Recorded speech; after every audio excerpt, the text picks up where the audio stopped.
আসসালামু আলাইকুম রহমতুল্লাহ। আমরা এসেছি মিশরের এক ঐতিহাসিক এবং প্রাচীনতম কবরস্থানে।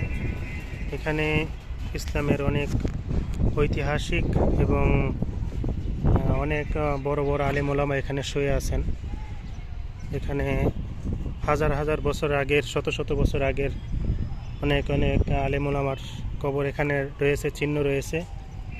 সবচেয়ে বড় গুরুত্বপূর্ণ বিষয় হচ্ছে এখানে তাফসির ইবনে জালাল, বড় কিতাবের লেখক যিনি জালালউদ্দিন সৈয়দ রহমতুল্লাহ আলীর মাকবারা এখানে অবস্থিত।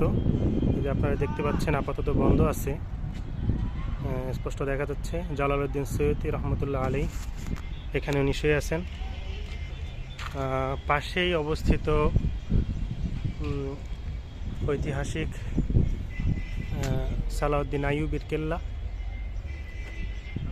এখানে মিশরের প্রাচীনতম এক কবরস্থান, অনেক পুরাতন কবর এখানে অবস্থিত।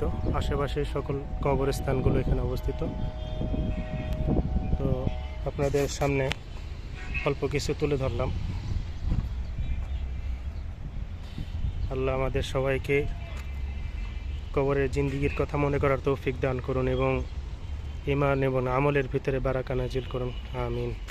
আসসালামু আলাইকুম রহমতুল্লাহি ওয়া বারাকাতুহু।